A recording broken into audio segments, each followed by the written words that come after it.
Apresentando o diálogo do Inmetro com o setor produtivo, eu convido ao palco o professor Celso Scaranello, presidente executivo da Remesp.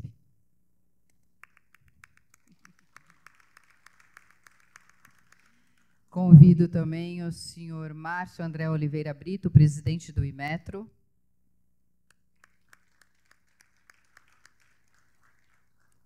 Convido o senhor Jean Bodinot, presidente do Conselho Deliberativo da Remesp. E, finalizando, o senhor Marcelo Luiz Moraes, diretor da Dimel Inmetro.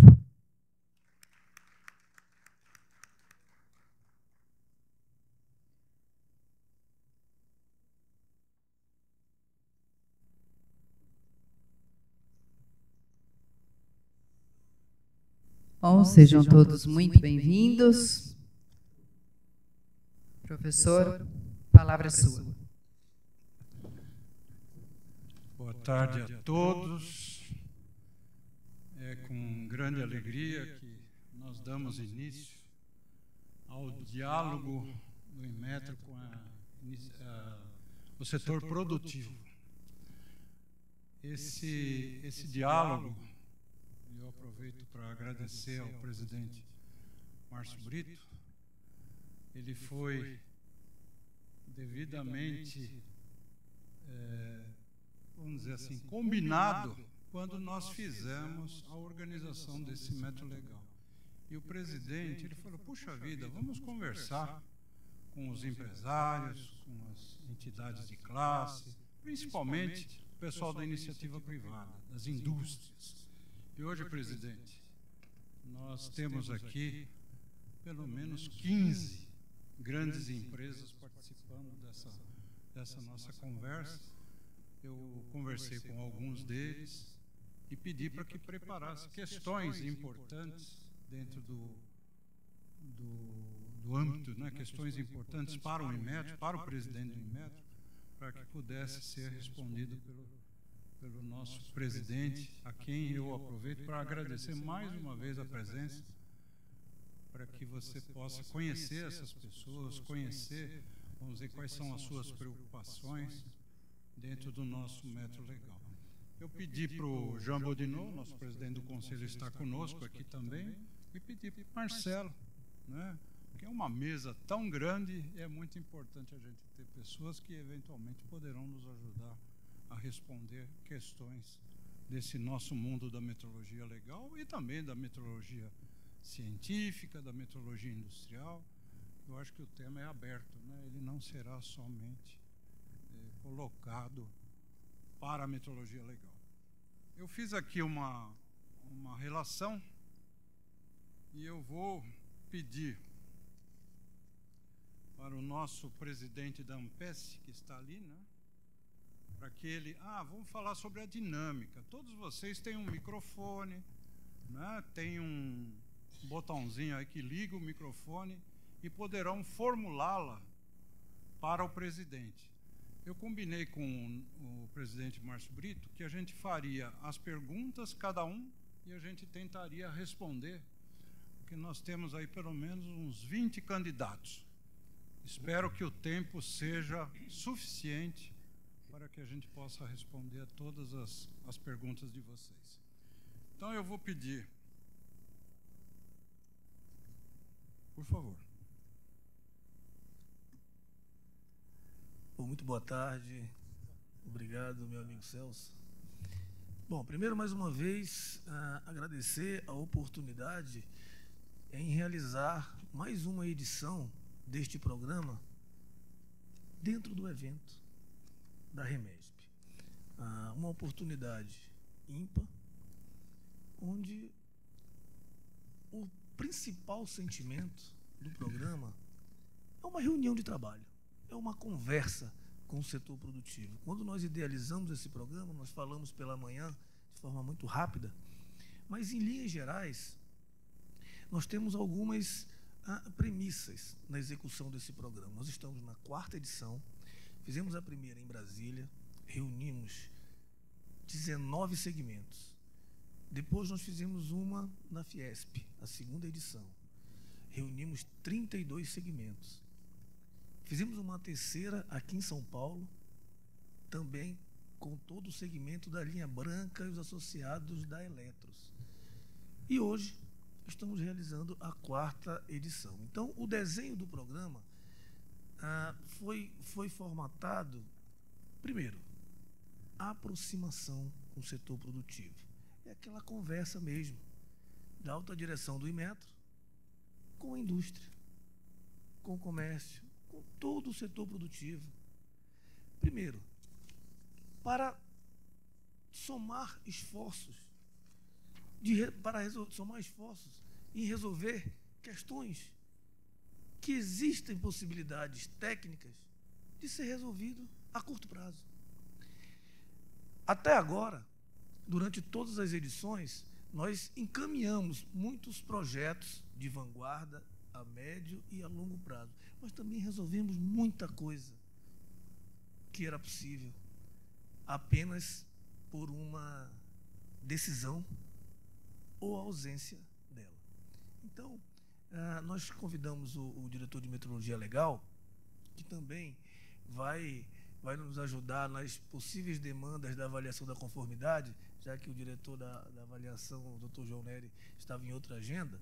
Mas a ideia é exatamente uma conversa, né, sem muitos protocolos, mas com uma garantia, que na 5ª edição, o compromisso da prestação de conta dos itens, das questões que serão encaminhadas neste momento. Então, essa é a nossa máxima.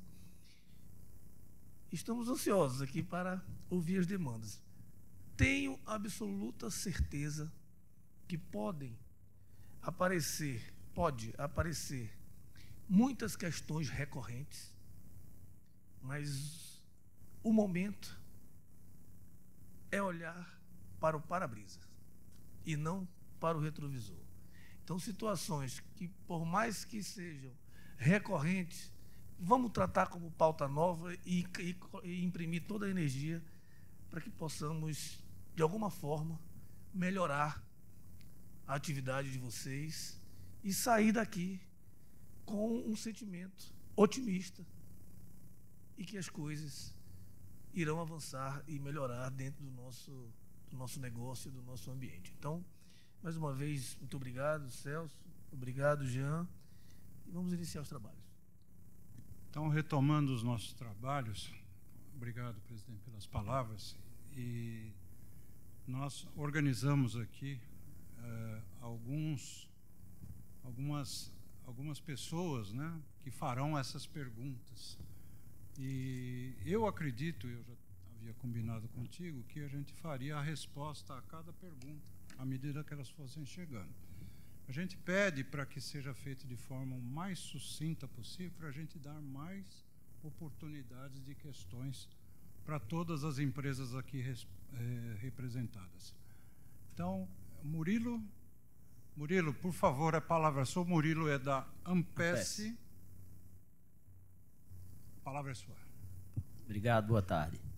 Presidente, a gente queria saber quais as providências que o Inmetro está tomando em relação à alta taxa de inadimplência dos veículos em relação ao programa de cronotacógrafos. Está sendo tratado algo em relação ao bloqueio do CRLV desses veículos que não estão cumprindo a legislação?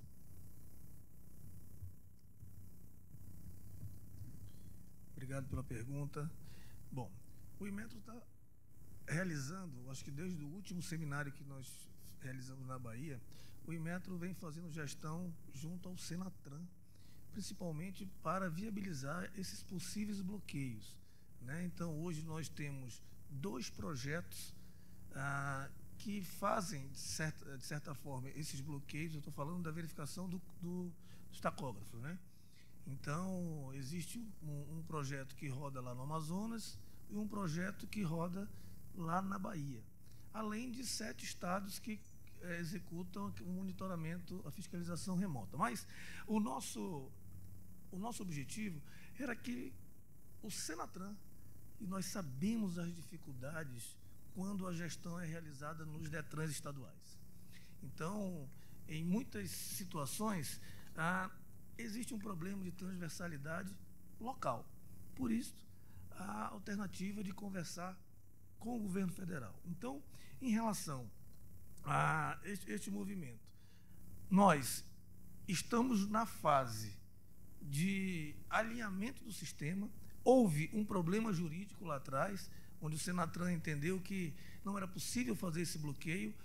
Foi quando nós apresentamos os cases de sucesso que acontece sem problema nenhum. Fizemos a parametrização para ficar de acordo com a legislação a cada 2 anos, e nós acreditamos, a última conversa que a área técnica se encontra semanalmente, inclusive por videoconferência. Mas eu tive uma conversa há 2 semanas com o secretário nacional, o doutor Adroaldo, onde já ficou definido que nós vamos conseguir fazer esse bloqueio. Existe uma pendência interna, né? Então, que, segundo o Adroaldo, também precisa de uma orientação do ministro Renan, mas que a decisão em fazer esse bloqueio nacional, essa já está tomada. Até porque nós já realizamos em 2 estados e nós não temos muito problema. As vantagens deste projeto. Da mesma forma que esses bloqueios acontecerão, os postos também vão ter que se preparar, porque imagino que a demanda vai aumentar bastante. 3 vezes a demanda. Então, eu acredito que a Ampes já também está trabalhando nesse novo fluxo. O problema é nós criarmos o bloqueio e o problema avançar a exemplo dos VTR, de caminhão-tanque, começar a gerar filas e filas e filas para fazer a verificação de cromo. Então, isso nós precisamos estar conectados para o momento que acontecer o bloqueio, os postos de serviço, né, os postos de serviço estarem preparados para receber essa nova demanda. A outra pergunta foi em relação às taxas de verificação? Sim, tem outra pergunta em relação a se há alguma previsão, algum estudo em relação aos valores que são cobrados, né, e definidos pelo Inmetro em relação aos postos de ensaio de cronotacógrafos. As taxas de ensaio. Bom, quero deixar registrado que nós somos sensíveis ao pleito. Vocês passaram por muita dificuldade, como a maioria dos segmentos, na época da pandemia. Existe uma defasagem muito grande dos valores cobrados hoje com os possíveis reajustes que eram para ter acontecido ao longo dos anos e não aconteceu. Nós sabemos que há um prejuízo, principalmente para fazer novos investimentos. Essa questão, ela realmente está sendo tratada com mais sensibilidade. Nós precisamos fazer uma análise geral. O governo tem uma política muito bem definida, pautada em 3 pilares: aumento da cobertura, diminuição de prazo e diminuição de taxa. Então, foi apresentado uma demonstração que o valor que a Ampes, o pleito da Ampes, diluído aos anos que estão sem reajuste, ficaria um valor insignificante face à frente do trabalho que toda a estrutura realiza no país. Houve uma primeira conversa no Ministério da Indústria e Comércio sobre a atualização das taxas. No primeiro momento, o ministro pediu que fizesse um novo estudo para verificar qual seria o impacto. Esse estudo chegou, foi apresentado, acho que o Marcelo me passou esse estudo, e quero dizer que, e de forma muito franca, né, quando nós colocamos que é uma conversa aberta, ao mesmo tempo muito franca, essa pauta nós não vamos mais apresentar este ano, por motivos óbvios, né? Nós estamos passando, vocês estão acompanhando, o governo, há 4 meses atrás, fez um decreto congelando 15 bi da União para acompanhar o percurso da arrecadação. Esses 15 bi foram transformados em contingenciamento. Então, para vocês terem uma ideia, o Ministério da Indústria e Comércio teve um contingenciamento na ordem de 150 milhões, o Inmetro de 48. Então, a prioridade total neste momento, até para fazer o devido repasse da rede de dezembro, que nós financiamos tanto a folha quanto encargos, e o custeio da maioria dos órgãos delegados. Então, a nossa prioridade para fechar esse exercício é tentar minimizar esse impacto. Mas quero deixar o compromisso de, a partir do próximo ano, e logo em janeiro, nós pautarmos mais uma vez com o ministro Alckmin, e quero convidá-lo para essa audiência, porque nada melhor do que o próprio segmento, falando das suas principais dores. Bom, presidente, estamos à disposição, tá? Realmente, assim, é bem sensível para a gente, são quase 6 anos vai fazer, e é bem importante.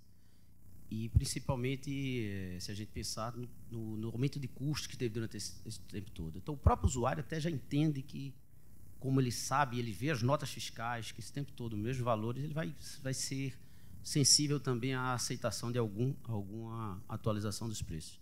Quanto ao Senatran, né, e esses trabalhos, eu acredito sim em vocês, tá? E espero que contem com a gente também para a gente ver o que é que consegue para a gente fazer com que todos cumpram a lei. Porque é até injusto, a gente falou muito hoje de manhã aqui, o empresário que faz as coisas corretas. É até injusto com o empresário que trabalha certo, trabalha correto, né, em relação aos outros que não cumprem a legislação. Obrigado. Nós aqui agradecemos. Presidente Murilo, eu vou passar as mãos do presidente Márcio o documento que a ANPES preparou para que seja analisado depois por vocês dentro do Inmetro. Vamos partir para a segunda pergunta, o segundo candidato, e eu vou pedir para o nosso colega Clairton Araújo para fazer a sua pergunta. O Clairton é da Bizerba. A palavra é sua. Olá, boa tarde a todos, que prazer imenso estar aqui e numa tarde tão especial de contar com a presença do presidente que veio abrilhantar a nossa tarde, não é? E gentilmente se dispõe para conversar de maneira franca e direta. E eu gostei muito da premissa que foi colocada, que é, vamos olhar para frente, embora alguns temas ainda a gente saiba que já são notórios e conhecidos. Mas eu gostaria de focar exatamente na questão da metrologia, né, até em link com o propósito do nosso evento aqui, que é o seguinte, presidente, na sua visão, ou dentro do seu planejamento estratégico, enquanto presidente de uma instituição tão importante como é o Inmetro e a sua importância e representatividade para vários setores, né, e vocês vejam uma pergunta, a resposta não é simples, porque tudo nesse país é em alta escala e tem consigo uma devida complexidade. Mas a minha pergunta objetiva seria o seguinte: dentro do seu planejamento estratégico, como é que o Inmetro enxerga a possibilidade de termos um BU para se converter ou para ter uma agência regulatória? E o que nós, enquanto empresariado, poderíamos fazer para apoiar essas iniciativas do Inmetro? Porque a gente sabe, como o presidente falou, recurso não é problema nesse país. O problema é conseguir usar o recurso. Então está disponível, daqui a pouco não está. Então, eu penso que não adianta o empresariado só reclamar, contestar, apontar o dedo. Nós temos que também se colocar de uma maneira proativa, no sentido de colaborar e contribuir naquilo que, obviamente, nós poderíamos respeitar a lei sem conflitos de interesses, não é? Então, essas são as minhas duas questões, presidente. Obrigado. Obrigado, amigo, pela pergunta. Olha, esta pergunta nos dá a oportunidade, e seguindo a nossa linha de transparência, em abrir alguns números aqui para todos vocês. O sistema Inmetro, os órgãos delegados, o próprio Inmetro, arrecada por ano na ordem de 800 milhões. O nosso orçamento para 2025 está na ordem, a nossa peloa, né, a proposta, na ordem de 555 milhões. Então, olha só. Esses 555 milhões que ainda pode ter corte no Congresso, ainda pode passar por contingenciamentos, por bloqueios durante todo o exercício. Por que eu estou falando isso? Em 2023, nós executamos 590. Então, nós já começamos janeiro com menos 40. Já começamos com menos 40.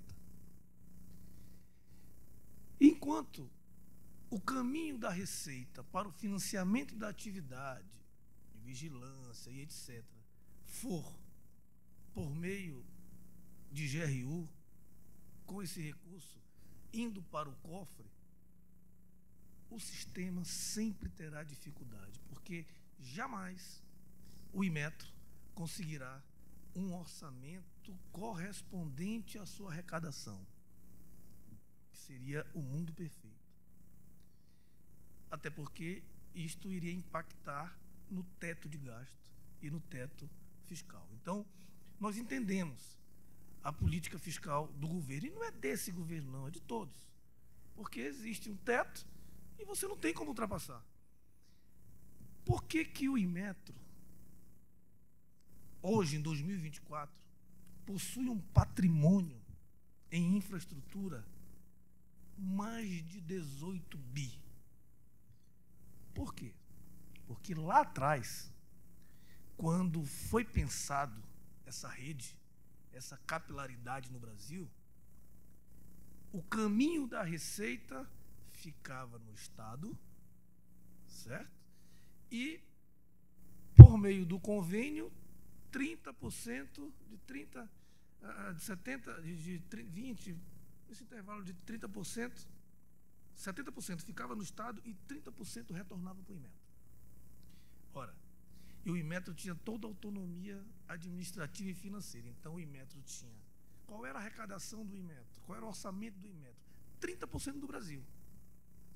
E a atividade, e o recurso executado pelos IPENs já estava no Estado.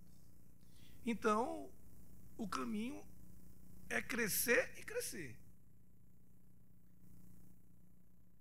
E antes, nós não tínhamos as ferramentas de gestão e controle que nós temos hoje.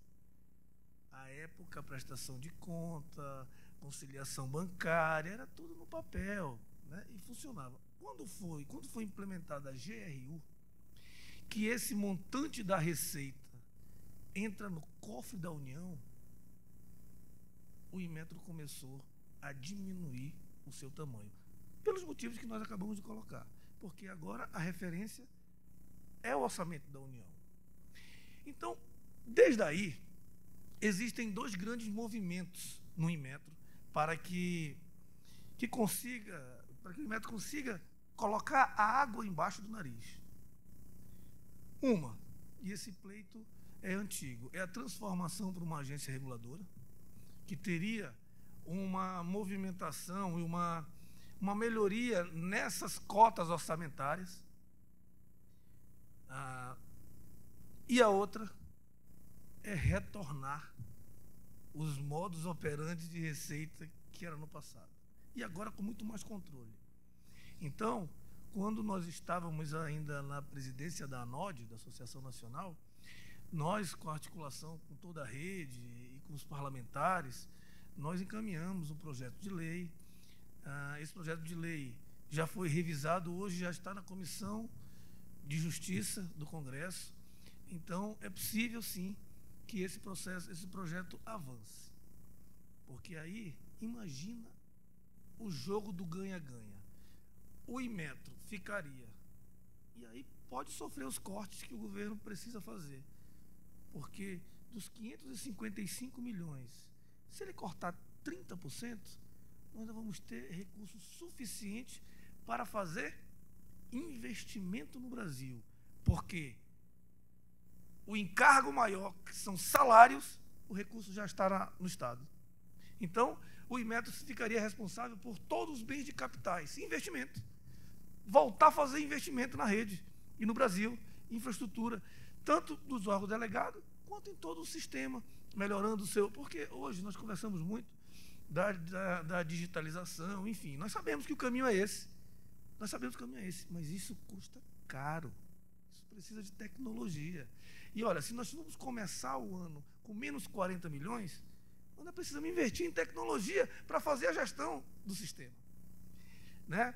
E são coisas que nós vamos trabalhando ao longo do ano para conseguir essas suplementações. Mas, então, as duas grandes frentes. Existe o projeto no Congresso, que já foi aprovado com várias reformas, porque o texto que nós fizemos à época realmente tinha alguns problemas em relação ao Inmetro. Colocava uma atividade concorrente com o Estado. E o governo não quer isso. Então, para não ter nenhum tipo de desconforto, nós conversamos com o deputado relator e levamos a matéria ao ministro, ao MDIC. Foram feitos todos os ajustes e voltou, mas preservou a cláusula que o recurso vai ser feito por GRE, Guia de Recolhimento do Estado, e o que vai para a União é apenas a parte do Inmetro. E a outra é a agência reguladora. Sobre esse pleito, eu quero dizer que, conversando com a casa, conversando com o Ballerini, que também levou esse pleito lá na equipe de transição de 2022 para 2023. A Asmetro levou esse pleito de transformação em agência reguladora. E, a partir daí, nós começamos a estudar um pouco quais seriam as vantagens e benefícios para a casa, servidores, e para os nossos clientes. Porque, sabe, é indiscutível que para a casa, excelente, melhoria do salário, promoção de carreira, aposentadoria. Então, para a casa está muito bem definido o cenário. Na prática, o Inmetro já atua como uma agência reguladora. Na prática. E a personalidade jurídica? Foi da oportunidade que nós pedimos para fazer o diálogo com o setor produtivo. Porque eu quero ouvir os clientes, eu quero ouvir vocês. Uma pergunta muito simples. Porque se o pleito principal for para casa, nós temos um caminho mais curto. Podemos transformar o Inmetro numa autarquia especial, com participação, como acontece, ou então numa empresa pública-privada, do Sistema S. Nós temos outros caminhos. Se o problema for resolver a melhoria, que é meritória, da casa, nós temos um caminho mais curto para fazer. Agora vamos ouvir os nossos clientes. O que vai mudar na vida de vocês, o Inmetro sendo uma agência reguladora? É oportunidade, porque individualmente eu já fiz essa pergunta para alguns segmentos. E às vezes não consegue deixar de forma muito clara. Porque aí nós temos propriedade de chegar no governo e... isso é importante. Eu ia dizer que, conversando com o Ballerini, lembrei, esse pleito é antigo, mas quero dizer que nesta gestão, pelo menos a informação que eu tenho, essa matéria foi onde avançou mais. Por quê? Porque nós já levamos a proposta ao ministro. O ministro já encaminhou ao MGI, a ministra Esther. A ministra Esther devolveu para o Inmetro para que o Inmetro fizesse ajustes aos olhos das novas legislações, porque o pleito não foi feito com portarias do MGI ainda revogado, até porque o governo passado foram fundidos alguns órgãos, né? Agora voltou. Então, quando foi devolvido do MGI, o que nós fizemos? Instituímos uma comissão dentro do Inmetro para colocar exatamente de acordo com as legislações vigentes. Esse trabalho foi pronto, está pronto. Esse trabalho está pronto. Bom, aí nasceu uma outra corrente dentro do Inmetro querendo contribuir para esse trabalho excelente. E no dia 28, depois da manhã, nós vamos fazer uma conversa com a casa, pelo Inmetro, lá pela Asmetro, onde a ideia é apresentar esse modelo e fazer uma fusão de tudo que a casa pretende contribuir. Mas ainda está faltando uma ponta que está solta. Para os nossos clientes, o que vai mudar na vida do negócio de vocês, o Inmetro trocar a personalidade jurídica? Aí eu peço até que fuja o protocolo, porque aí eu quero ouvir, porque isso vai nos dar cada vez mais sustentação para defender a matéria. Também quero deixar claro, e de novo, de forma muito franca, não é um momento que o governo está com bons olhos para a transformação em agência reguladora. face os problemas que estão acontecendo. Inclusive aqui em São Paulo. Teve o problema da energia, que a agência reguladora, e aquela briga que aí entram ideologias, aí começa a desvirtuar e acaba contaminando o que realmente interessa. Mas, internamente no governo, não tem mais volta. Então, nós estamos agora nesse momento. No dia 28, nós vamos participar de um seminário, vamos passar o dia inteiro em Xerém, conversando com a casa e todas as correntes. Porque até contrárias tem. Vamos ouvir todo mundo e sair dali com um texto final. Mas eu preciso saber se realmente nós vamos dar um grande avanço no negócio de vocês. Eu acabei te devolvendo a pergunta. Adorei, e vou deixar que os colegas que ainda estão para perguntar colaborem, e se for necessário podemos depois também, para facilitar o vosso trabalho, documentar cada ponto e a justificativa para cada um deles de maneira clara, direta e objetiva para facilitar essa interação. Muito obrigado, presidente. Obrigado, Clairton. Nós precisamos dar um jeito de tornar as perguntas um pouco mais objetivas e as respostas também, para a gente poder abranger o maior número possível de pessoas aqui. Eu vou partir para mais uma pessoa aqui, candidata a realizar uma pergunta, que é o Ricardo Rodrigues, da Continental Automotiva. Ricardo, a palavra é sua. Obrigado, Celso. Presidente, vamos direto então à pergunta. Toda a problemática colocada, inclusive a falta ou a dificuldade com os recursos financeiros, o problema com a fiscalização mencionado aqui pelo nosso colega da Ampes, poderia ser resolvido com uma intensificação de parcerias com a iniciativa privada. Transferência de tecnologia. Como posso citar como exemplo, pegamos alguns dos nossos colegas da Ampes, levamos para conhecer os processos mais modernos que existem na Europa para calibração dos cronotacógrafos. Por que isso pode ser aplicado aqui?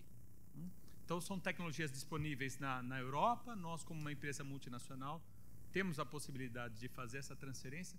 Quais os caminhos o senhor enxerga para acelerar a participação da iniciativa privada nesses processos de parceria com o Inmetro, para daí sim melhorar todo esse ecossistema? Eu falo especificamente da parte dos cronotacógrafos. Ricardo Rodrigues. Certo, Ricardo. Na verdade, são as soluções que nós estamos tentando ao longo desses 18 meses. Olha, nós fizemos um termo de cooperação técnica com a FENIV, usando como exemplo, porque a ideia é implementar o que já existe na casa, para poder ganhar tempo. Então, assim, eu estou dando o exemplo da FENIV, mas fizemos também com outras associações, federações, o CIBAPEM, né? Porque o que nós queremos é isso. Porque, sabe, Ricardo, vamos considerar que o Inmetro se transforme na agência reguladora, ou que o orçamento do Inmetro encontre um caminho dentro do governo que possa ser suplementado. Em quanto tempo nós conseguimos fazer uma licitação forte para um sistema robusto, com toda a tecnologia que nós temos? Nós vamos conseguir. Mas existem esses passos, né, no serviço público, que isso vai levar também um tempo. O modelo perfeito é exatamente este que você colocou. Uma parceria com o segmento. Se o segmento conseguisse, por meio de doação para o Inmetro, e nós já conversamos isso com a Ampes, também lá na Bahia. Hoje, o investimento o investimento para fazer fiscalização, a vigilância, software inteligente, a inteligência artificial, nós temos um trabalho da nossa CTINF, está na ordem de 50 milhões, para revolucionar, né, que nós chamamos de programa O Integra. Porque qual é a nossa ideia? Esse programa está orçado na ordem de 50 milhões. Porque nós não queremos mais que o metrologista use o SGI, que o importador tem que ir lá na orquestra, que o fabricante nacional tem que conversar também com outro sistema para conversar com a orquestra que trava tudo.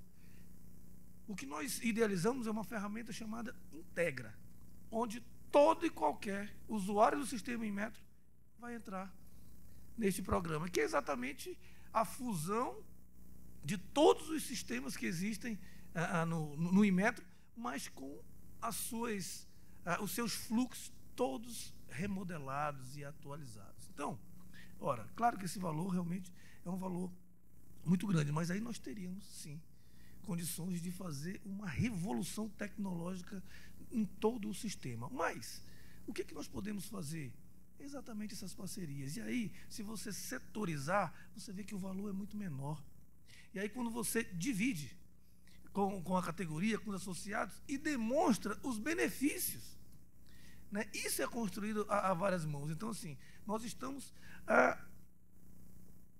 à disposição para esse tipo de modelo. Nós já fizemos com algumas instituições, né? Me lembrou 2 ou 3. Mas cadê a solução? Não está resolvido ainda. Porque também, Ricardo, é assim, tudo passa muito rápido. Então, qual é a nossa estratégia? A nossa estratégia é encaminhar projetos, né, de médio e a longo prazo e colocar energia de curto e curtíssimo prazo. Então, algumas instituições que nós fazemos termos de cooperação, que vai olhar o plano de trabalho é um cronograma para marcar outras reuniões, não avança. Não avança. Né? Então, assim, quero dizer da nossa satisfação neste modelo. Eu acho que nós iríamos avançar muito. E nós já fizemos um cálculo com um segmento do orquestra, que é a parte de registro, que nós temos um problema também ali, e anuência, né, onde o segmento da linha branca também se dispôs a participar da construção dessa solução. Quando verificaram o que estão perdendo com estocagem nas alfândegas, porque demora um tempo para conseguir esse registro, comparado com o investimento, a decisão foi tomada. Vamos desenvolver um sistema para, de certa forma, turbinar a orquestra. Mas nós vamos resolver um módulo. Né? Então, eu gostaria, sim, dessa aproximação. Ótimo, obrigado. Vamos partir agora para mudar um pouco de área, um pouco de setor. A área é sempre metrologia, mas o setor é um pouco diferente. O Paulo, da Metroval, eu pediria que você fizesse a sua questão, Paulo. Boa tarde a todos. Gostaria primeiro de parabenizar essa iniciativa, porque é a primeira vez que eu vejo um fórum desse diretamente com o presidente do Inmetro. Aqui.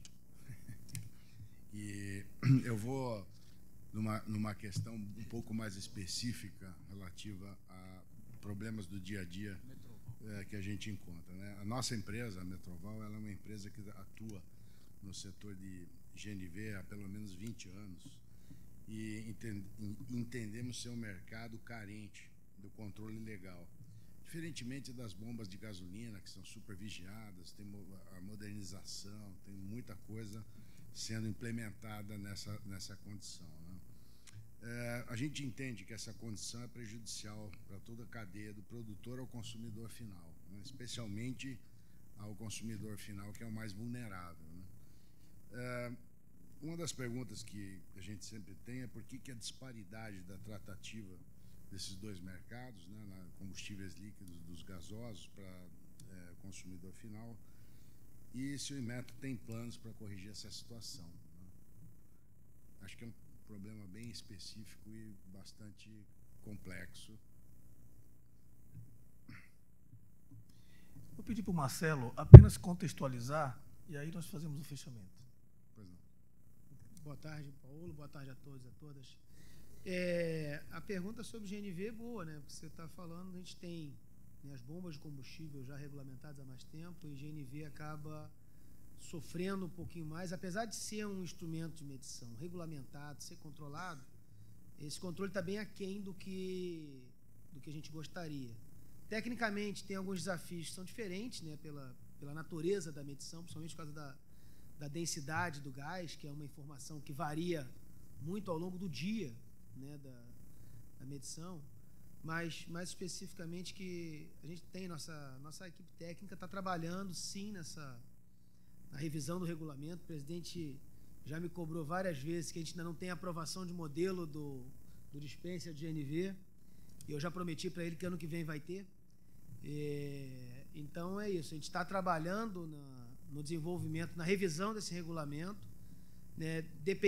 Precisou de algumas análises técnicas mais aprofundadas, né? Exatamente para buscar saídas, contornos para essas questões técnicas, principalmente relacionadas à conversão da massa para o volume, que na verdade o medidor de GNV ele mede massa, né? E a gente precisa converter isso para volume, né, que é a unidade que o mercado utiliza. Então, isso acabou gastando tempo, mas a gente já está em fase final. Nossa equipe lá, o Edizio, a Iris, né, estão trabalhando aí bem debruçados nesse assunto, para a gente ter já um regulamento, pelo menos que permita iniciar tanto a aprovação de modelo, melhorar esse controle aos poucos, como o presidente falou, né, com coisas de mais curto prazo. As ações que são possíveis agora, a gente já está colocando em pauta para iniciar no iniciozinho de 2025. Sabe, Paulo, eu vou revelar aqui uma questão pessoal. Essa matéria do GNV, essa matéria é tudo que deu errado até hoje. Por quê?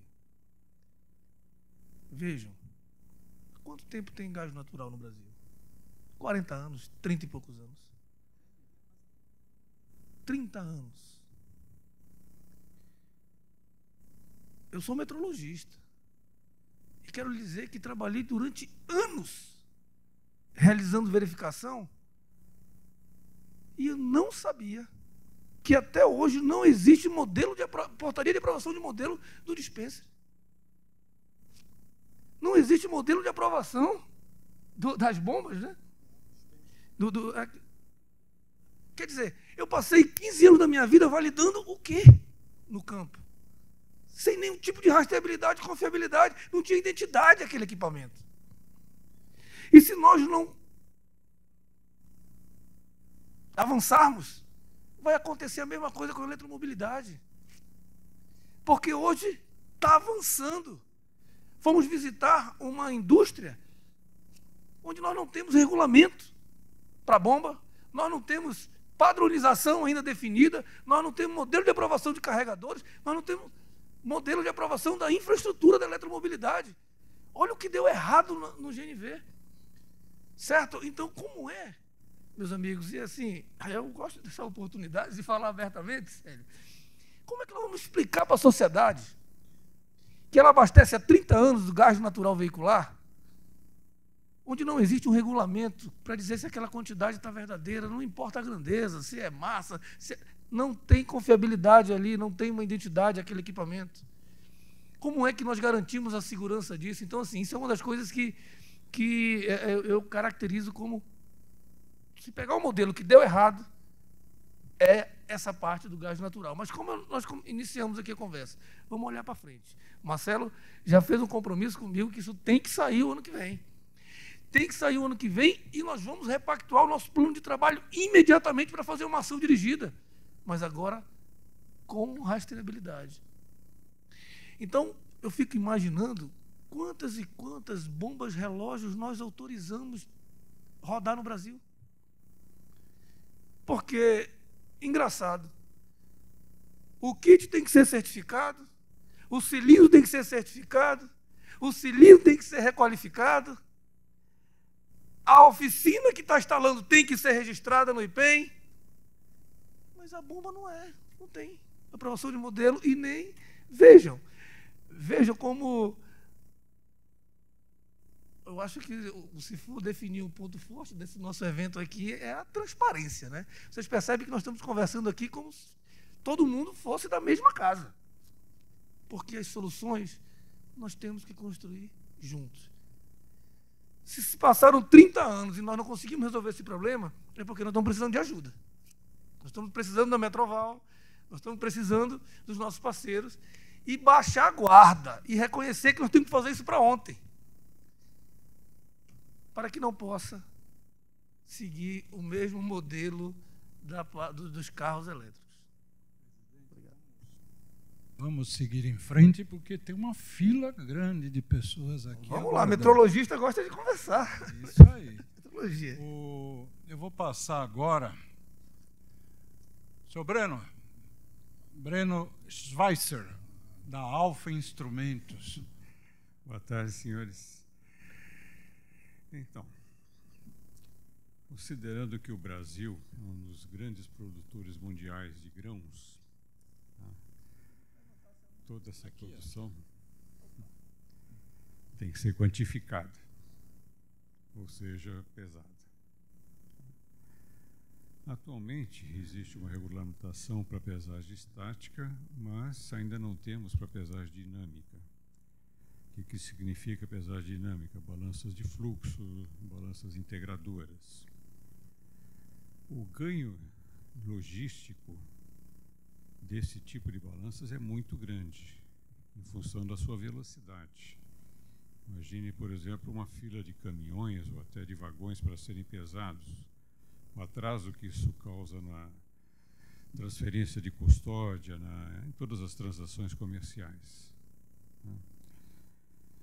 Então, haveria um ganho estratégico significativo em regulamentar a pesagem dinâmica, tá?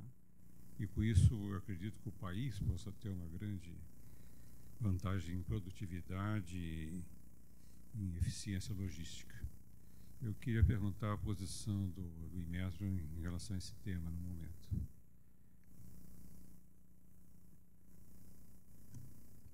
Um prazer. Bom, a gente já vem conversando bastante, né? A minha área técnica de origem, todo mundo sabe, é a pesagem. Eu conheço essas balanças, sei dos desafios logísticos. A gente tem conversado muito com o Cibapem, com a Abrapem também, né? Que estão aqui representados. E, presidente, a gente está trabalhando já, né, desde agosto, num acordo de cooperação técnica, né, Amarante? E já temos um plano de trabalho pronto para ser submetido, exatamente para atacar esses assuntos, seguindo as orientações, né, suas, de buscar parcerias. Isso que, como a gente tem falado muito, né, exatamente buscar parcerias com o setor produtivo. Né? O presidente colocou uma coisa importante agora, né? Tem 30 anos que nós estamos com um problema. Esse das balanças de porto que pesam, presidente, simplesmente toda a produção, posso dizer 100% da produção, se não quase isso, da produção de grãos do Brasil. Essas balanças ainda não são controladas, não são regulamentadas. São dinâmicas, tem 2 ou 3 tipos principais, né? E essas são tecnicamente naturezas diferentes. Algumas balanças dessas, presidentes, eu já tive a oportunidade de fazer ensaios, as que são verticais têm 5 andares de altura. Então, é coisa grande, tudo que se fala de porto é potencializado, né? E aí a ideia é contar com o apoio da indústria, né, para trazer as alternativas e trazer essas soluções. A gente já está com uma equipe, né, designada para isso, já está com um plano de trabalho, né, terminando de ser concluído, presidente, para assinar esse acordo de cooperação com o Cibapem e 2025 finalizar. Não é só começar, não, porque se eu falar para o presidente que eu começar o regulamento em 2025, eu tenho que procurar emprego na semana que vem. É começar e finalizar o regulamento já no próximo exercício. Isso aí. Certo. Então, essas balanças não têm portaria de aprovação de modelo e nem regulamento. Mas tem marca do Inmetro de verificação. Indicador. Então, assim, não adianta. Nós vamos ter que fazer realmente uma força-tarefa. É por isso que, às vezes, as pessoas perguntam: Márcio, qual é o teu grande projeto desses 4 anos? Qual é o teu projeto megalomaníaco? Fechar os buracos. É correr para fechar os buracos. É isto. Né? Então, assim, e quando falo, Marcelo, não é para criticar, não. É para a gente tomar cada vez mais empolgação e resolver. Então, nós não temos portaria de aprovação de modelo, nós não temos o regulamento, mas nós temos essa verificação. Então, ainda bem que pelo menos o nosso metrologista lá, com a estrutura que nós temos, ainda, falando com linguagem simples, ainda está passando os pesos na balança lá para ver como é que está. Mas nós precisamos sim avançar. Então, o pleito é muito justo e também está nessa categoria de correr contra o tempo, né, para avançarmos nessa matéria. O ano que vem, nós temos que realmente voltar aqui na 5ª edição prestando conta, né? Então, é a nossa... Não, nós estamos na 4ª. A 5ª edição, nós temos que prestar conta. Nem que seja a apresentação de uma minuta de regulamento, mas nós temos que fazer. Obrigado. Presidente, temos muito trabalho. E conte sempre com a gente. Esse pessoal todo, cada um com as suas perguntas aqui, tem uma disponibilidade em ajudar. Eu sou testemunha disso. Agora nós vamos vir de lá de trás para frente, porque o pessoal que vai fazer pergunta também está lá atrás. Paulo Regler, está pronto para fazer a pergunta ou passamos um na frente? Paulo Regler é o presidente da Toledo do Brasil. Seja bem-vindo. Boa tarde, obrigado. Nossa pergunta como fábrica é na parte de balanças, que já tem regulamento, aprovação de modelo, o que o Inmetro pode fazer para ajudar no combate à entrada de balanças sem aprovação de modelo e sem permissão para serem vendidas. Obrigado pela pergunta, Paulo. Paulo, aí não tem outro caminho, Paulo.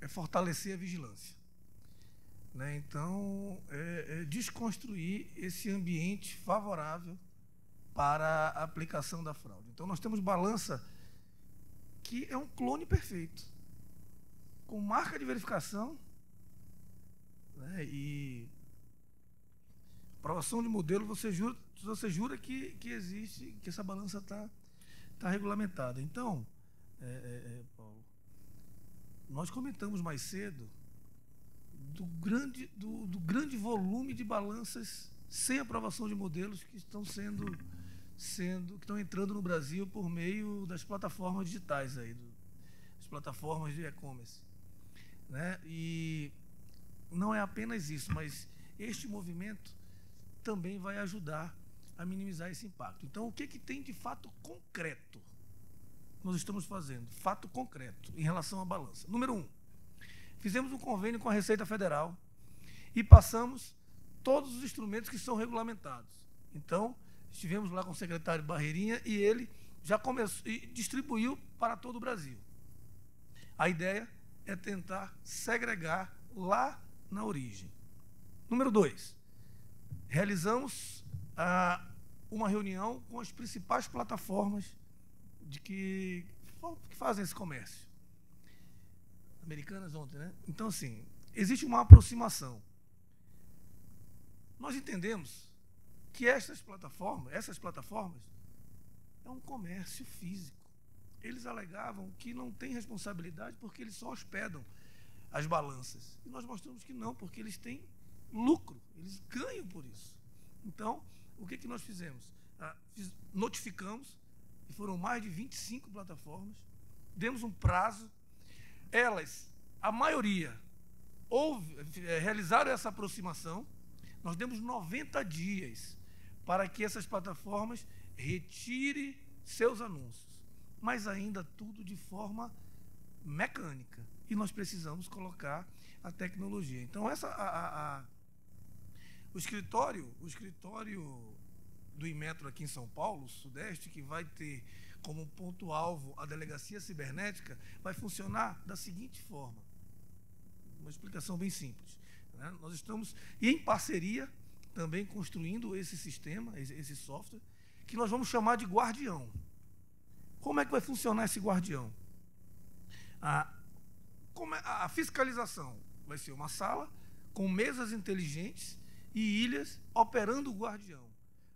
O Guardião vai ser parametrizado com as plataformas e com os instrumentos, de forma que essa atualização acontece todos os dias, meia-noite. Então, no dia seguinte, o fiscal, como acontece no Crono, como acontece com o Crono lá no Amazonas, por exemplo. O SGI, o banco de dados lá no Rio Grande do Sul, ele atualiza meia-noite. Então, de manhã a gente já sabe as placas que estão vencidas. Então, o operador vai chegar de manhã e ele vai fazer apenas vai ter um extrato dos instrumentos que estão sendo comercializados sem a certificação do Inmetro. E ali, por meio de um outro clique, gera o auto de infração.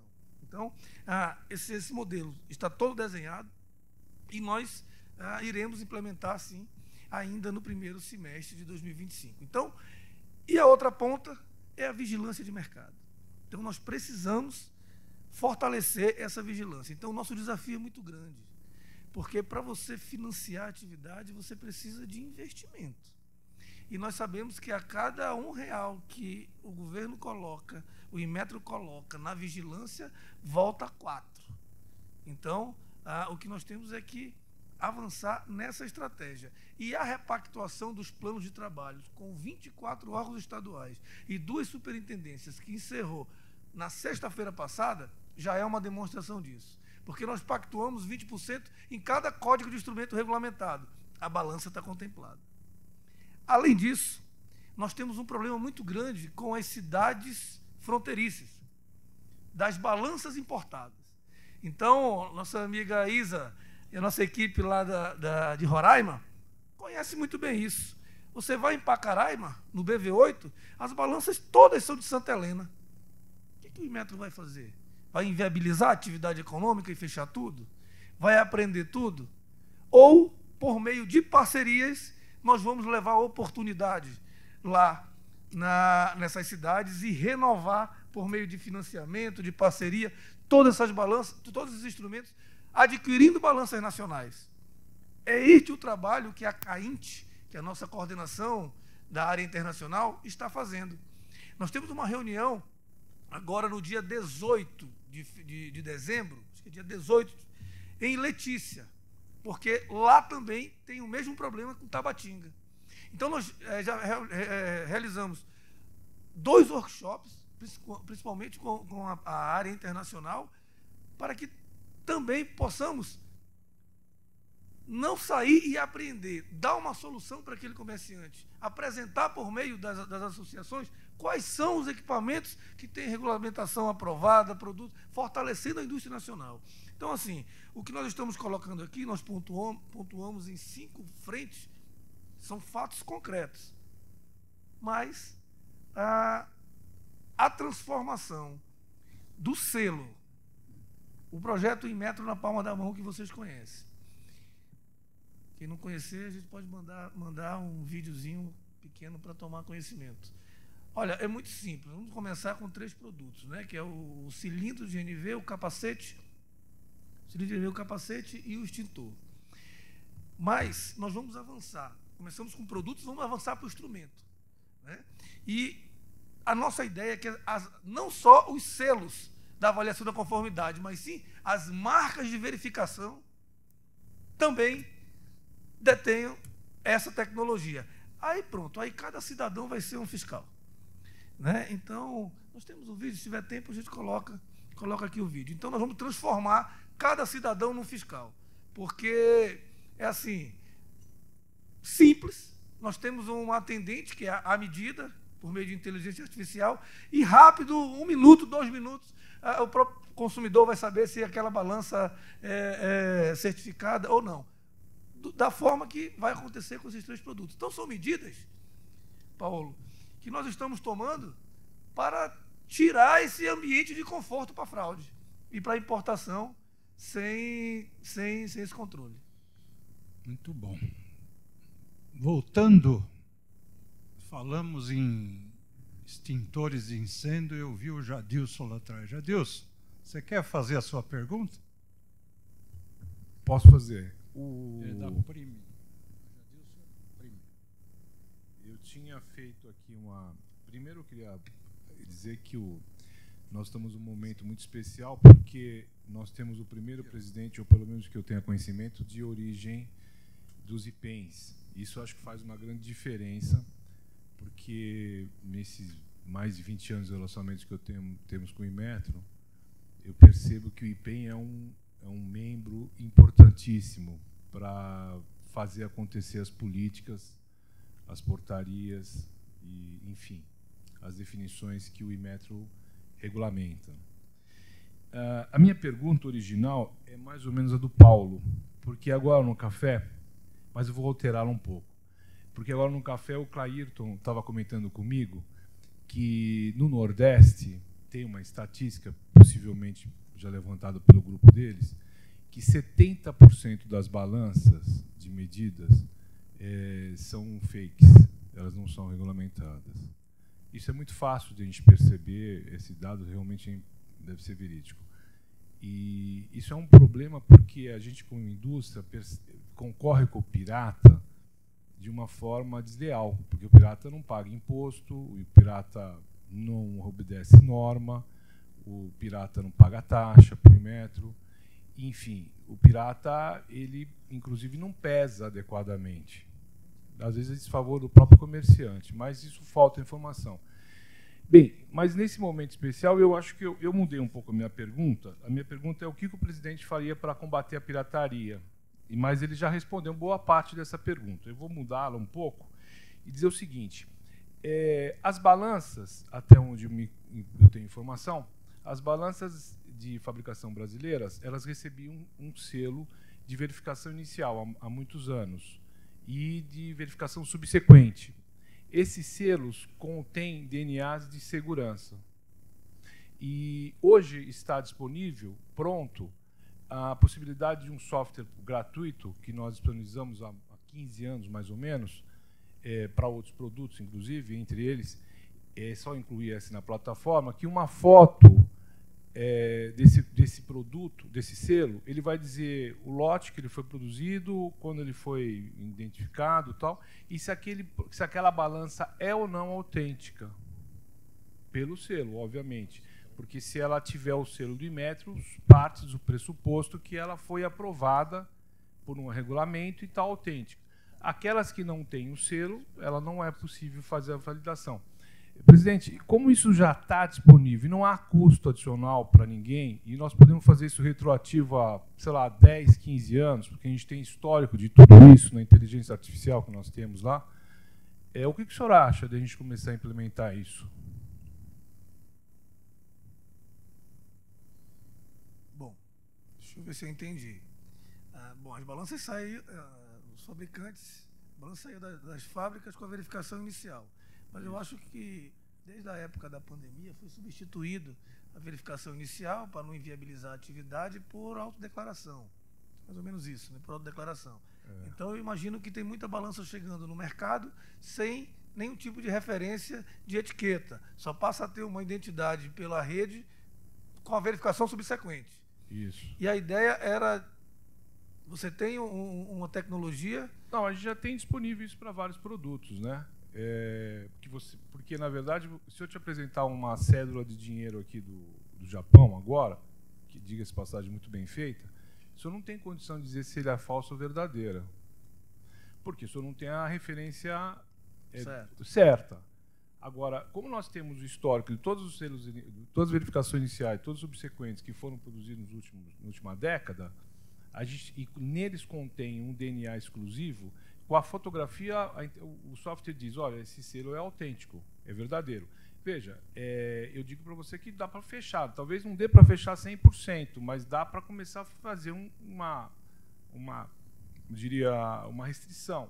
Porque isso que está acontecendo, se nada for feito, eu já vi isso em outros segmentos, 70% de balança falsa, vai ser difícil daqui a pouco encontrar uma verdadeira. Ela vai ser a exceção da exceção. Se não fizer algo, a indústria vai ter um problema muito sério. Então, eu estou dizendo que nós já temos disponível, já temos pronto e como diz, não há custo, porque isso o próprio consumidor. Talvez o que vá precisar fazer é uma divulgação de mídia, né, ou uma ação desse tipo. Enfim, é uma pergunta que, na verdade, eu acabei mudando, porque a minha pergunta anterior era do Paulo mesmo, o que ia ser feito para a pirataria. Então, eu já cheguei com uma pergunta meio de sugestão, vamos dizer assim. Como o senhor gosta, né? O senhor gosta de coisa, vamos lá, estamos aqui, vamos escutar e vamos ver o que é possível para viabilizar. É isso mesmo, Ferreira. Alguns amigos falaram, Márcio, mas você vai fazer esse programa do diálogo setor produtivo, você vai receber muito, vai apanhar muito. Não acredito. Aí eu disse, olha, sim, mas também muita gente vai voltar com dever de casa. Exatamente. Vai voltar com dever de casa. Mas olha, Jadilson, gostei da ideia. Topo conhecer esse projeto. Ótimo. Então, já vamos deixar agendado, Marcelo?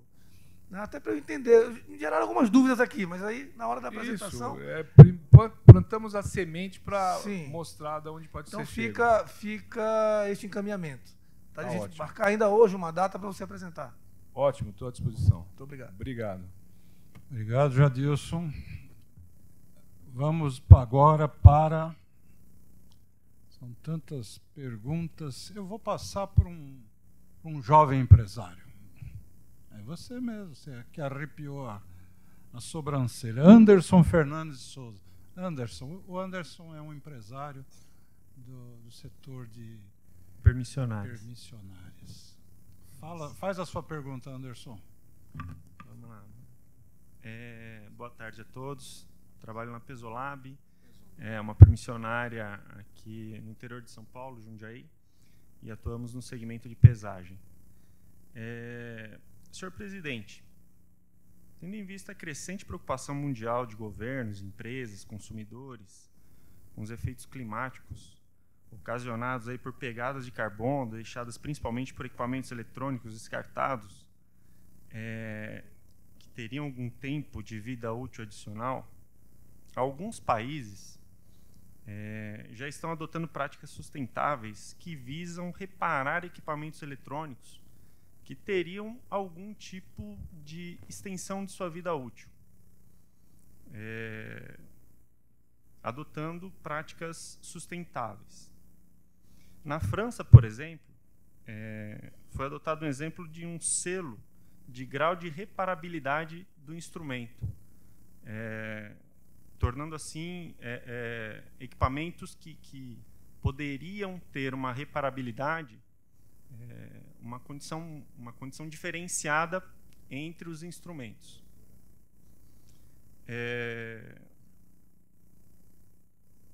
Aqui no Brasil, nós temos um programa de etiquetagem que classifica os equipamentos por consumo energético, grau de durabilidade. Já existe esse programa de etiquetagem no Brasil. E na França, eles adotaram esse mesmo programa para reparabilidade do instrumento. O Inmetro possui algum projeto, um conjunto com outras entidades, para fazer algo semelhante a isso no Brasil? Existe algum projeto que viabiliza a reparabilidade dos instrumentos eletrônicos, a fim de torná-lo ter uma vida útil mais prolongada para o instrumento? Bom, Anderson, primeiro, obrigado pela pergunta. E a questão dos permissionários, antes de responder a sua pergunta, eu queria só contextualizar a situação dos permissionários, das oficinas registradas, credenciadas hoje no Brasil. Então, nós precisamos nos aproximar mais de vocês. Hoje, existe uma parcela com condições de assumir algumas atividades que são realizadas hoje pelo sistema. E outra parcela que não tem essa condição por falta de oportunidade. Então, olha só, nós falamos muito de toda a infraestrutura de qualidade do Inmetro. Nós falamos aí dos 4.000 entre postos, organismos de inspeção, nós nem falamos dos permissionários. São em torno de 3 mil, Marcelo, no Brasil, entre táxi, balança. Então, assim, nós precisamos, isso nós já encaminhamos, principalmente na ADMEL, um estudo, que nós precisamos modernizar esse controle. Eu lembro que antigamente a baixa do selo reparado ainda era na etiquetinha. Depois, pelo aquele programa PSIE, já começou a ter uma baixa já sistêmica, já melhorou muito. O problema, Anderson, é a qualidade na prestação do serviço em alguns casos.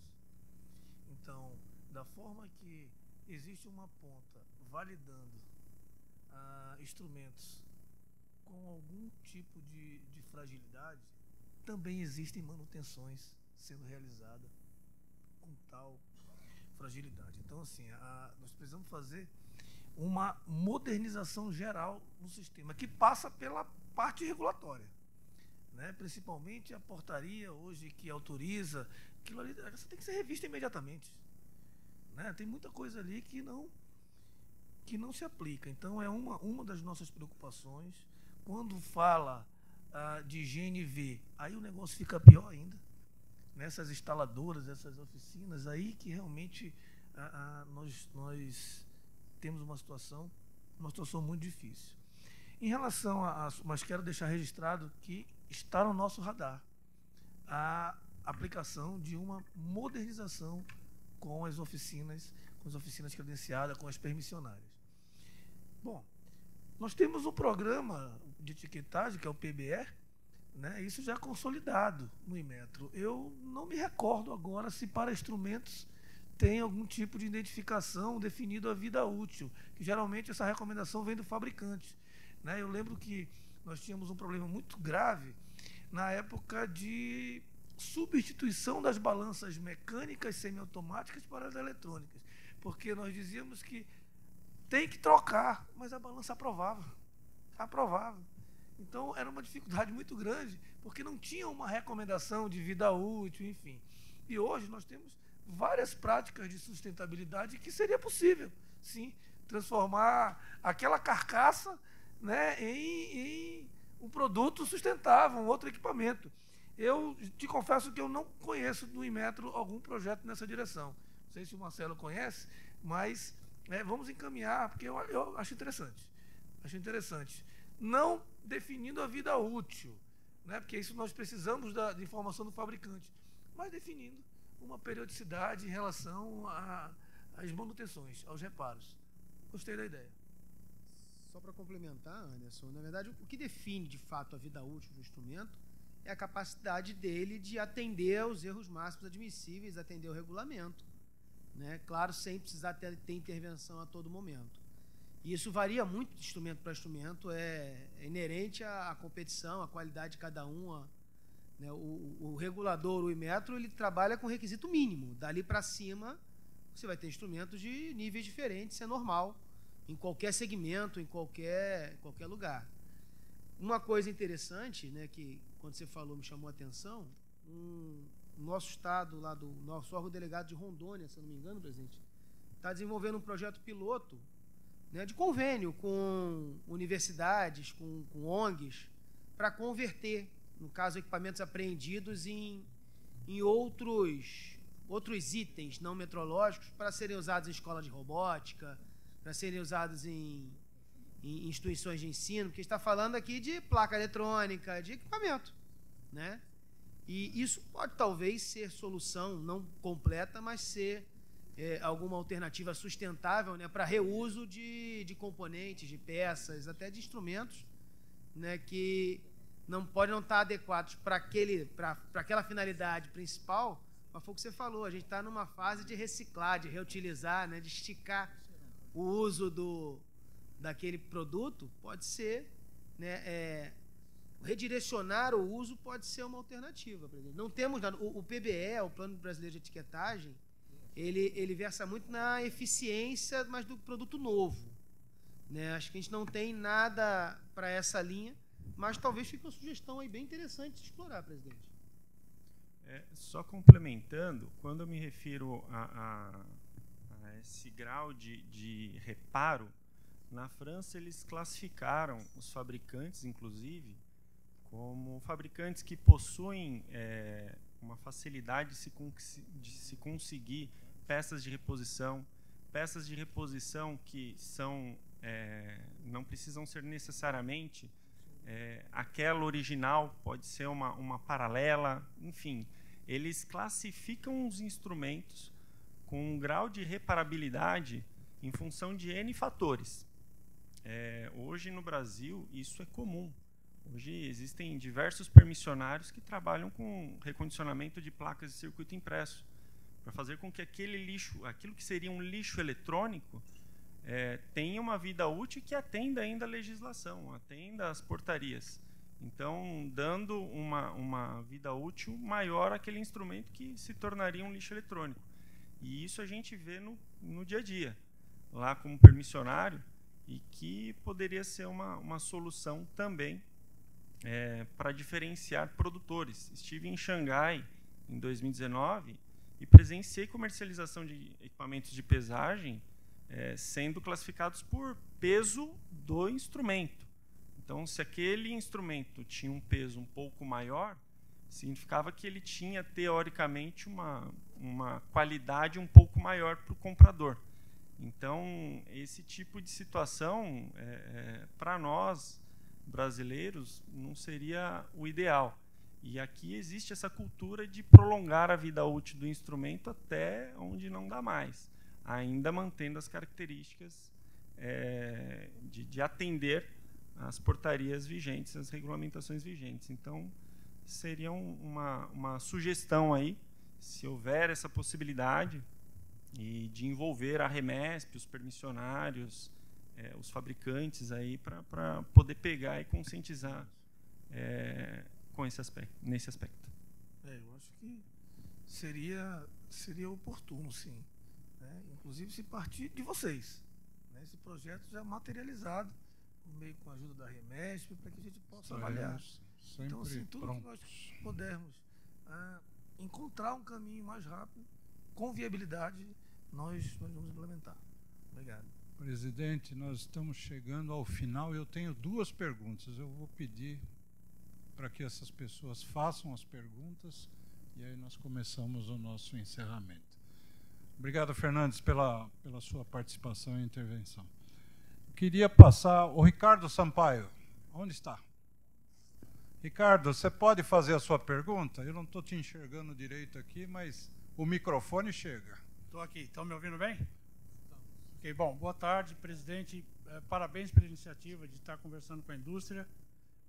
Aqui o senhor está representando empresas sérias que querem realmente ter os órgãos de regulação e fiscalização como apoio, como suporte para que a gente possa ter um ambiente de negócios muito produtivo no país. Então, parabéns pela iniciativa e eu agradeço.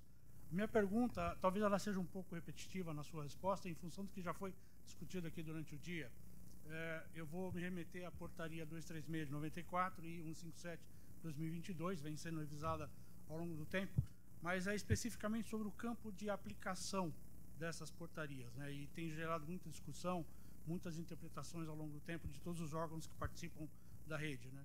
E aí eu dou um exemplo disso para que a gente possa refletir, inclusive sobre tudo que foi discutido em questão de recurso para fiscalização e até mesmo para enfrentar situações que a gente tem no dia a dia de pirataria e produtos falsos. Eu trabalhei numa empresa séria, mais de 1.000 funcionários, com certificação ISO 9000, TS 16949, aprovada por ROS, UL e tudo mais dos seus produtos, e ela tinha em torno de 70 balanças para controle interno. Todas elas, por força da ISO, tinham que ser revisadas anualmente por uma oficina credenciada e acreditada do IMET. E fazíamos isso rigorosamente. Mas todos os anos, alguém do IPEM passava para fazer uma fiscalização adicional. Essas balanças já vinham de verificação, provavelmente da Toledo, inicial, e ao longo do tempo eram mantidas com entidades acreditadas. E era para controle interno, nenhuma operação mercantil era usada a peso. Todas as unidades eram vendidas ou por quantidade de metro ou por unidades mesmo, e nada de peso. Então, eu acho que aí cabe uma reflexão sobre o campo de atuação, de aplicação, se isso não seria uma redundância, já que eu tenho um certificado, já que eu tenho uma acreditação inicial do produtor e tenho ali uma frequência. Não uso para consumidor final, para nada. É um recurso que poderia estar sendo usado, eventualmente, por uma fiscalização, para combater pirataria, combater situações de usos indevidos dos equipamentos. Então, a minha pergunta é, o que o Inmetro pensa sobre isso? Como é que está sendo tratado esse assunto com relação a todas essas divergências de aplicação, com relação a todas essas não conformidades ou até mesmo discrepâncias de entendimento dos órgãos que participam da rede? Oba, Ricardo. Ricardo, deixa eu te falar aqui uma experiência, mais uma experiência pessoal. Ricardo, eu trabalhei um tempo na vida da fiscalização. Vou te dar um exemplo lá de Manaus. Manaus possui 600 indústrias na Zona Franca de Manaus. E você sabe que todas passam por auditoria para manter a sua certificação. Você sabia que eles solicitavam do IPEM uma verificação apenas para demonstrar para o auditor a marca de verificação do Inmetro? Então, eles diziam o seguinte, olha, mas tem empresas que fazem a calibração. Na verdade, o requisito pedia a calibração daquele instrumento, né, para mostrar que, né, tem uma rastreabilidade, etc. Só que, o que eles faziam? Eles solicitavam do IPEM, porque se sentiam muito mais confiantes, apresentavam um certificado de calibração de uma empresa, de um laboratório RBC, mas apresentavam um certificado de verificação e a etiqueta do Inmetro. Então, a rede atuava ali por solicitação. O que você está falando é exatamente ao reverso, né? É que não aconteça esse tipo de serviço. Eu acho que é uma matéria relevante para colocar em discussão, porque existem alguns casos, algumas indústrias, que por mais que não esteja muito explícito que há comércio ali, o cliente passa a ser a própria indústria. Então, por exemplo, na fábrica de televisores, a fábrica de ar-condicionados, eles tinham as balanças contadoras.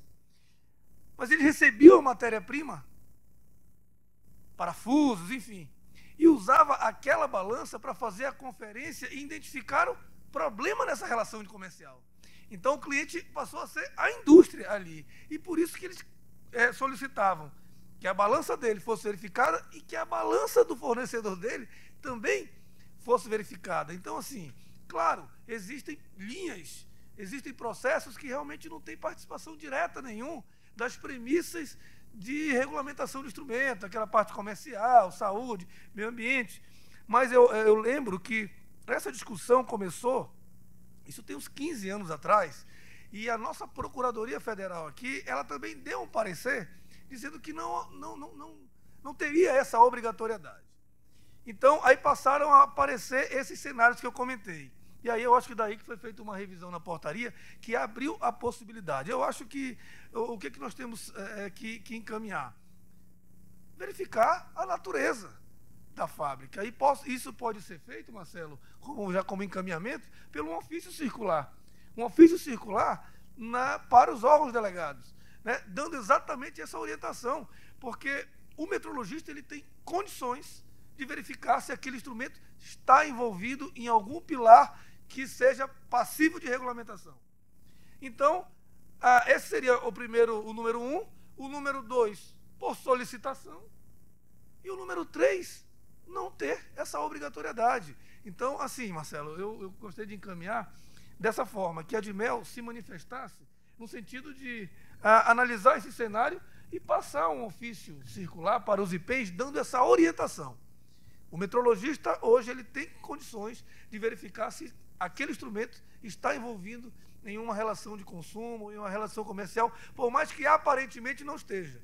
E engraçado que nesses casos que a indústria era o cliente, nem a área de qualidade tinham parado para pensar nisso, né? E aí, quando começaram a ver perdas com o fornecedor, aquela verificação foi uma solução para fazer a revisão, inclusive, de valores. Mas vamos encaminhar dessa forma, colocar uma atenção no campo de aplicação em relação à indústria.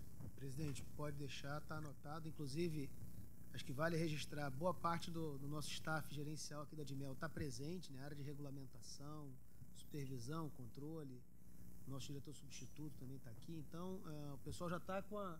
Eu não vou nem precisar repassar. Às vezes a gente tem que repassar a demanda, já está passada direta. E essa questão do campo de aplicação da 236, ela é antiga e gera realmente dúvida. Agora, o Ricardo colocou também uma coisa interessante.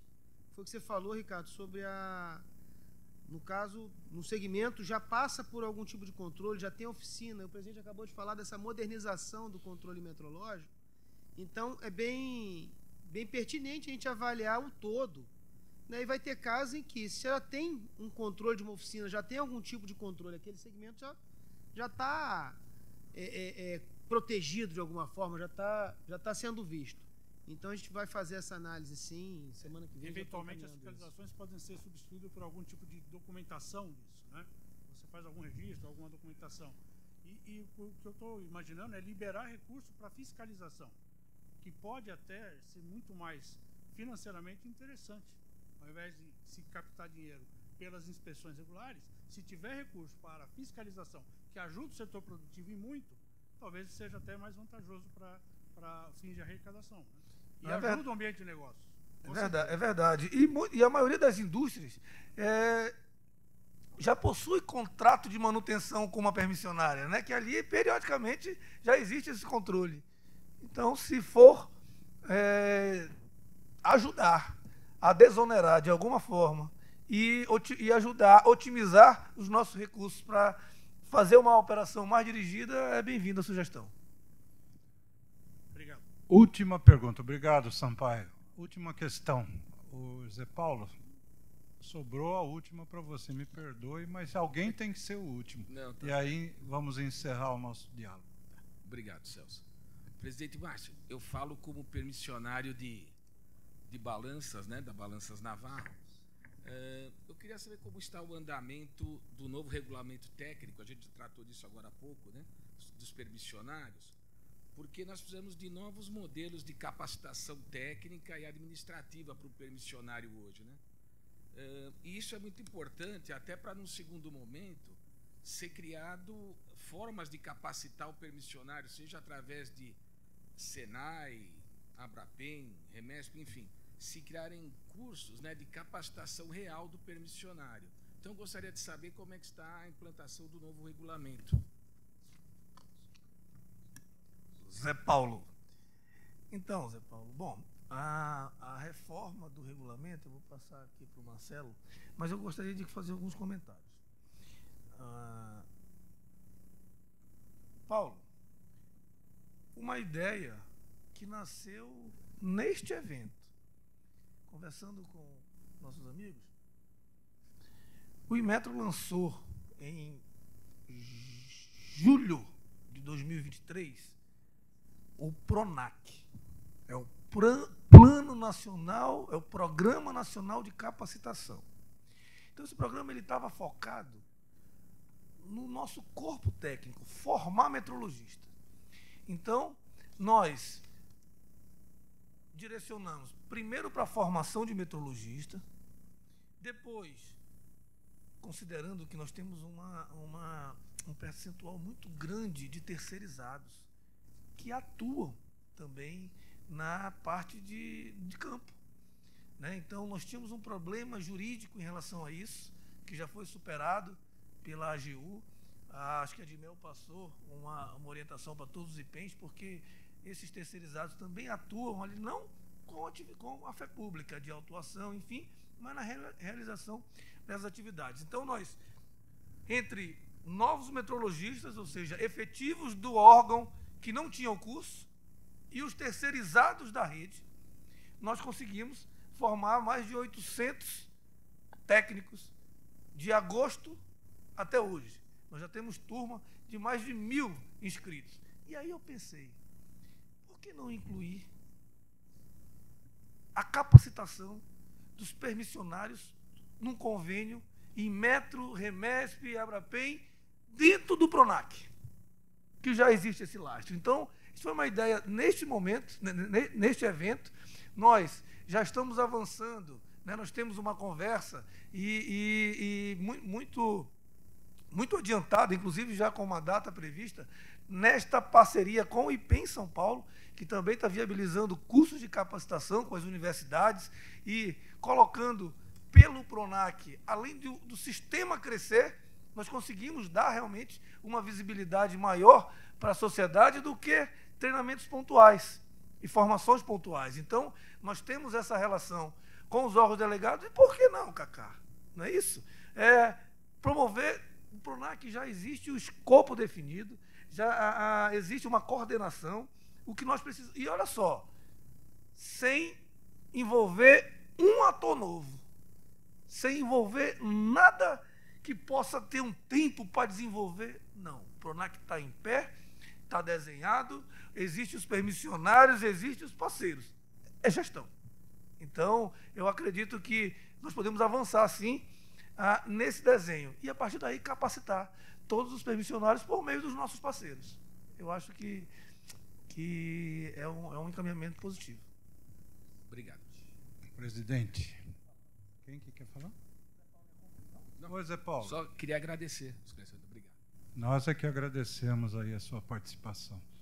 E a partir de agora, infelizmente, presidente, nós precisamos encerrar. Porque senão... Do Inmetro? Vamos assistir um vídeo. O vídeo que o presidente pediu, né? Por favor. Pois não. Pode soltar o vídeo. Instituto Nacional de Metrologia, Qualidade e Tecnologia, Inmetro e Casa da Moeda do Brasil apresentam Inmetro na palma da mão.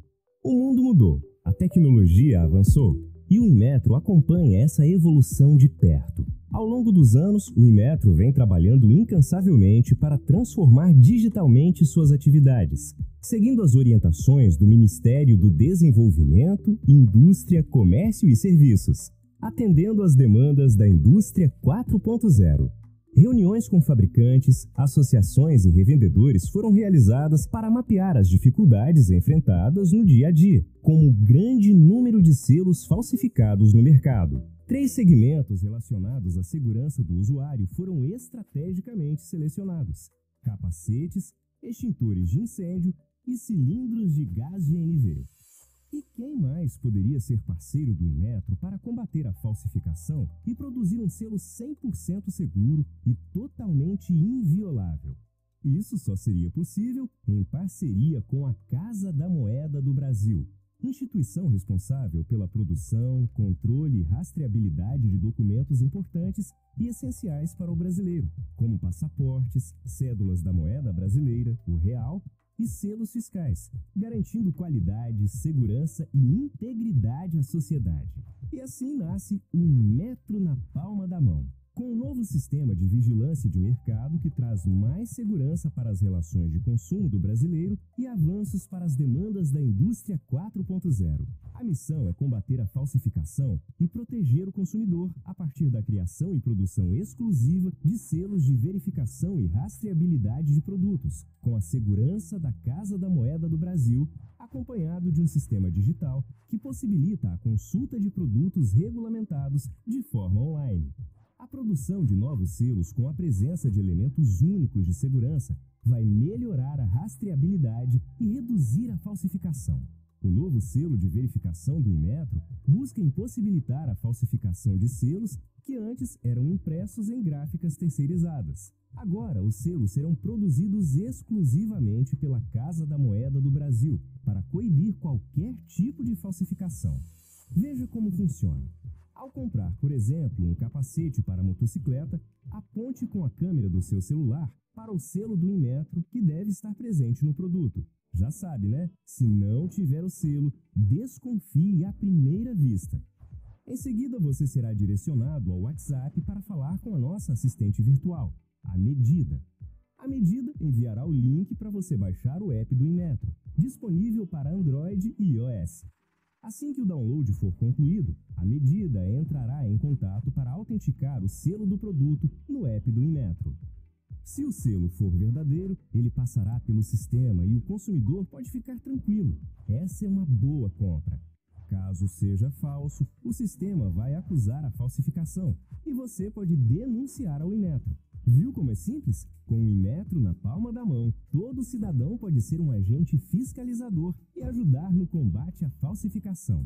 Esse é o trabalho do Inmetro, em parceria com a Casa da Moeda do Brasil, para garantir mais segurança ao consumidor e uma concorrência justa para o comércio. Inmetro e Casa da Moeda do Brasil.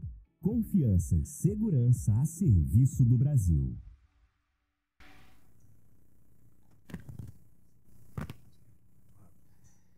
Então, meus amigos, vocês percebem que a nossa transversalidade, seja com os parceiros, com a indústria e com o governo. Então, é um trabalho iniciado há quase um ano. Nós pretendemos, a partir do ano que vem, hoje nós já temos 1000 selos para fazer o teste de prova. Então, os IPENs serão convocados para exatamente começar a trabalhar com a nova tecnologia.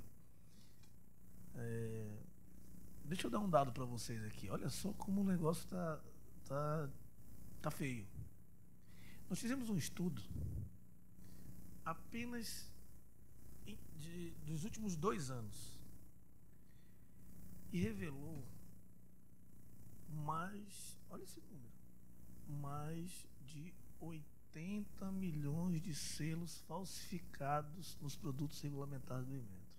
Mas como é que vocês chegaram nesse número? Pegando o mesmo sequencial em vários lotes. Vários lotes. Então, se fazer uma contagem, chegava um container com 4 pilhas de brinquedo com o mesmo, por exemplo, com a mesma numeração.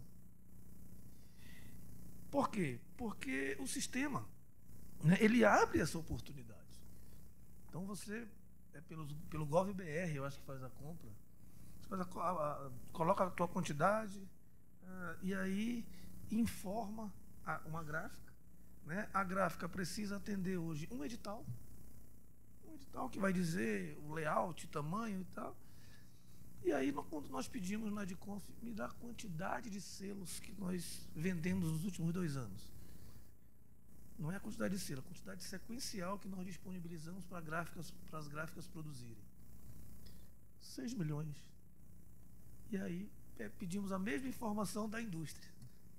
Importaram quase 300 milhões. Então, não bate. Então, vamos dar uma olhada, vamos fazer umas insertas em alguns portos. E aí, encontramos replicação. Claro, fazia o pedido só uma vez. Mandava a gráfica fazer, olha, é de 001 a 00.000. Faz aí durante 2 anos, de 001 a 00.000, não tem problema. Que eu vou fazer a fixação na embalagem, enfim. Então, um outro problema que nós temos que resolver.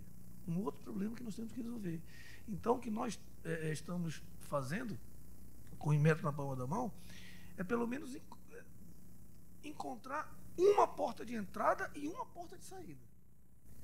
E não teria como ter um outro parceiro, senão a Casa da Moeda. Então, assim, os fornecedores, e aí nós temos a tranquilidade de saber que a Casa da Moeda não tem apenas um fornecedor dessa tecnologia. Existem outros também aqui no Brasil, credenciados e reconhecidos, que já trabalham com o Inmetro. Isso é importante, para que o projeto não tenha solução de continuidade, uma vez que a ideia é esse selo a cada ano, e aí nós estamos fazendo um planejamento para irmos implementando nos outros equipamentos. Mas agora eu vou encerrar mesmo, agradecendo mais uma vez aos nossos amigos da Remesp, aos nossos amigos do Inmetro, aos nossos amigos da rede, a todos os convidados, e dizer que nós temos essa capilaridade no Brasil todo, e quando vocês encontrarem com um presidente de IPEM, com um metrologista,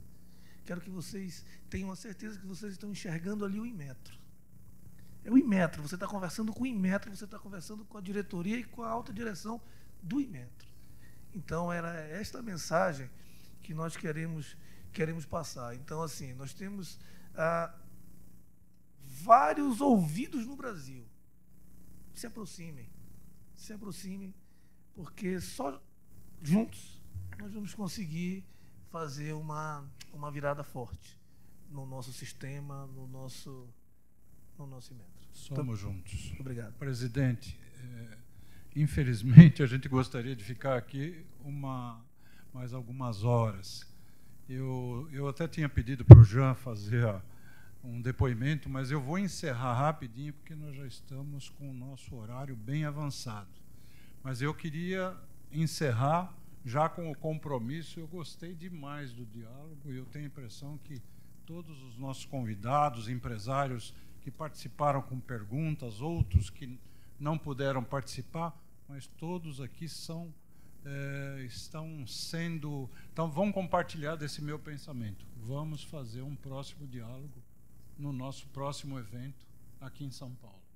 Conto com o Inmetro, quero que o Inmetro conheça cada vez mais esse nosso grupo de colaboradores, que são as empresas, que são os laboratórios, os empresários. E aproveito para convidar que daqui a pouco vamos ter 4 grandes empresários aqui numa mesa redonda, falando sobre as suas empresas e respondendo questões da Remesp e da plateia.